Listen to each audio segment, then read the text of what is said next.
Yeah. Okay, YouTube's on, okay? And I'm going to turn Okay. the recording on for the okay. All right, you can go ahead and go. Our presenter for today is Chris Capablanca, who Yeah, was thank you, Sensei. Ladies and gentlemen, and everyone, for those who are live here in Zoom meeting, and then up next, we'll join through the recorded video of AYF. This year, 2024, we will have four AYF forums, and the first forum started already in January last week, and this is the second week of the forum. Uh, and then we will have the next one in Istanbul, Turkey, and we will have another one in Baru of Indonesia, and we will have in Sendai of Japan. I'm more than happy to chair this AYF together with Sensei Peter. And first of all, thank you again, and I would like to hand over the mic to Sensei. okay. Thank you very much, Dr. Weke, for hosting us. And I'd like to hand the mic over to Chris Capablanca. Thank you for joining us today, Chris. Thank you very much. Good morning from London. It's 8:30 here. So it's a bit early and I haven't had my morning coffee yet, but thank you very much for having me. AYF has always been a big part of my life, and it's one of the major sort of forces of nature that brought me where I am today. So I'm very happy to have supported AYF through the years, and I will always be available for AYF. I'm not sure if I can share my screen, Peter, but oh, I think I can. Yeah, so I don't know how many alumni are listening, co-listening, and how many students are also available at the moment. But yeah, I'll introduce myself. I have a bit of a profile which I'd like to share to you, talk through my professional experience and my AYF involvements, and then I'm open for questions at the end. Hope that sounds okay. That'll be fine. You should be able to share right now. Okay, Go awesome. ahead. Okay, right. So I hope everybody can see my screen. Let me just minimize that bit. Okay. So I'm Chris Capablanca. I'm originally from the Philippines, but I've been living in England for 7.5 years now. I was actually just in the Philippines in August last summer. So it was a long time coming, obviously with COVID and everything, but everything's changed. I felt like I was a stranger in my own city, but it was great to be back in that part of the world where AYF really started for me. So I've got over a decade experience in the professional services industry, mainly as a project manager across the fields of IT, transformation and change, operation strategy and planning. Sorry, that's planning. I've worked with a lot of professionals across fields as well, and really some of the skills that I've used where I am in the professional world at the moment, I've gotten from AYF, and that's really thanks for the likes of Peter, Kip Kate, Todd Thorpe, and everyone else who I've worked with over the past few years. Living in London as a metropolitan city is also kind of a hub for all alumni. So everybody's coming to London. They don't forget to send me a message saying if I'm available, and also, I always make myself available. But that's wherever I am anyway. So in terms of education, I was educated at the University of the Philippines, the Philippines Premier University, with a major in psychology.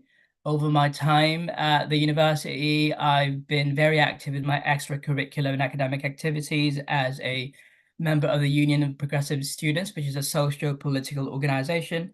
Interestingly enough, when we brought AYF to Cebu, we actually partnered with them as our sort of main organization, which handled all the logistical needs, all of the rooms, etc. And that was really quite an experience for my team there. And it was one of the first times having collaboration and cooperation work with students from all over Asia. And we've got some observers from other parts of the world as well. So it was a great exposure for them.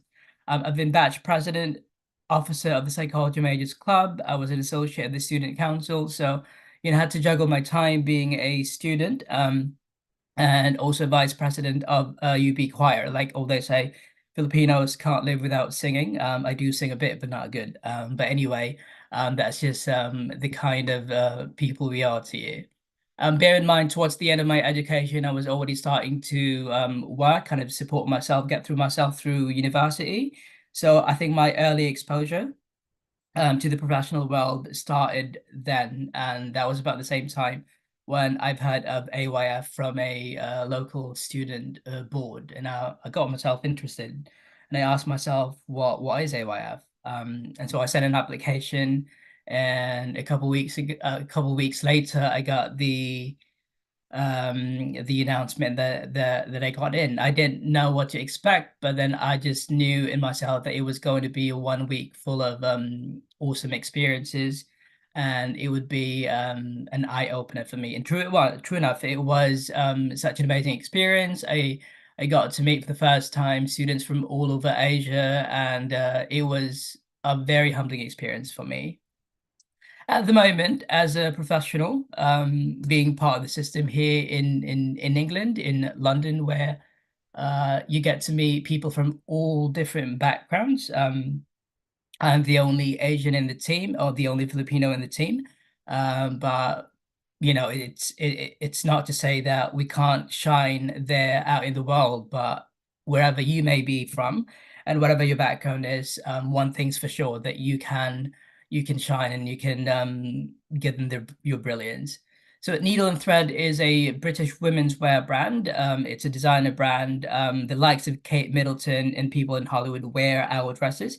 So I'm an implementation manager looking at all parts of the business from a projects perspective. I also manage the operations and mainly strategic outlook of the business, where we want to go 5 years, 10 years from now. So I'm still with them for over 2 years now, but so far so good. Who knows what the future might bring, right? So I'm just open to the experience. Sainsbury's Place, I was a campaign operations manager. If you don't know Sainsbury's, it's one of the largest supermarkets in the UK. It's a very British brand. Prior to that, I owned my own company. I set up my limited company as a professional consultant, offering and reaching out to different organizations, offering them my services within the project space. At QBE Insurance, which actually was my springboard. I was working with them in the Philippines. QBE, if you don't know, is the world's largest non-life insurance. I'll tell you how large it is. We insure space missions and catastrophes, and even vanity insurance, like Hollywood celebrities and all that kind of space and opportunities. So I was a transitions manager, bringing processes from our global operations into a shared services in the Philippines. I appreciate some of these terminologies might be a little bit too technical for you, but we'll have a Q&A at the end if you're interested. So it catapulted me. I stayed in the role for about 2 to 3 years, and then they brought me to England, to London, to manage a wide variety of IT projects, where I chose to shine even more in the project space. And fast forward to now, I'm still here, but not with them. And then my very first professional experience, I'd say, is with Dynata, again, the world's largest market research company, as a project manager. So this is where I honed my stakeholder management skills, my communication skills, and my collaboration skills as well, with people from all over the world. Now, my volunteering on the side, whilst doing my professional commitments here in the UK, here in London, I always don't forget about my advocacy, youth development, and research, for example. So at Academic Fora, I was a facilitator moderator. Academic Fora is an organization that helps professionals across fields to publish their work on scientific journal. So I'd give them the space to do poster presentations and online presentations as well, facilitating Q&A, and then providing them the next steps in terms of how they are going to publish and how their work is going to be circulated. At IDEA UK, which is co-part project of the European Union, I was a debate coach, and this was providing opportunity to hone debate and communication skills to what we call in the UK is BAME. That would be the Black, Asian, and Minorities Ethnicities group. So it's a marginalized group in the UK, where probably opportunities are very scarce. So if we equip them with communication skills and all the other life skills, as we call it, they'd be in a better position, you know, talk about equality and equity once they would have the opportunity to participate in the real world. And let's reinvent just slightly recently. When I say slightly recently, that was during the COVID pandemic time. I had the capacity of an operations director and project. So Let's Reinvent is a change maker organization. We call ourselves change makers and impact driven youth leaders. We won a project from the World Wildlife Fund, providing them courses, and it's now being embedded into the organization. That was a very big project, and we had to gather volunteers within our professional youth network in Paris, in Belgium, in the UK, and in the Philippines. So that was a very proud moment for me. In terms of AYF, I'm an AYF of life. So that's AYF 16, Peter. I don't know if you remember. So I'm not the one holding the poster, but I should be there somewhere. Hang on. Oh, that's me there, if you can see my pointer. So that's me. I'm an AYF for life, basically because it has provided me a lot of skills that I'm using even up to this stage in my life. And I'll probably be able to use that and look back to this time of my life as a very active part of my community and my professional networks and my student network that I still maintain up to now.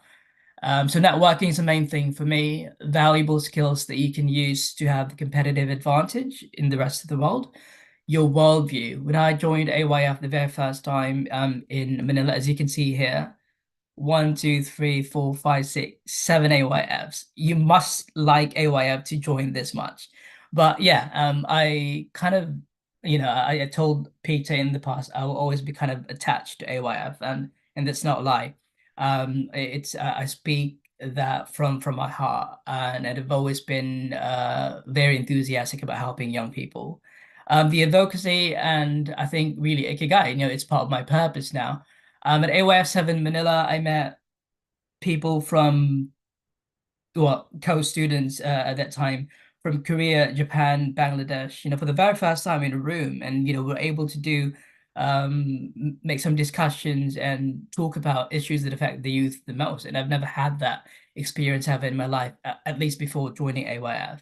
At AYF Korea, I was the vice president of the student council. At AYF 9, I helped organize as well. And from then on, 10, 11, 12, and 13 Taipei, I was part of the organizing youth committee, screened applications, provided feedback, and helped organize the different sort of poster presentations and the classroom workshops. So that's been my involvement over the past few years. Then after AYF 13, I kind of took a step back because I've been very busy with professional life. But again, here I am.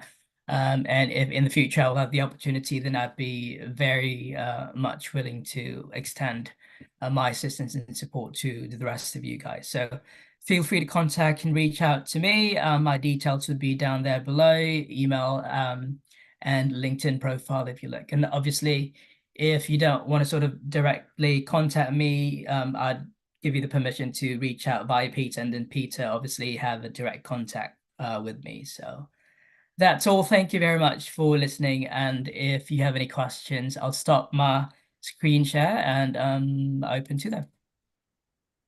Okay. I think we don't have a lot of people online today, and Yeah. most of the questions are probably going to be personal follow-up questions with the alumni who know No each problem. other. Okay. So I'm going to turn my recording off.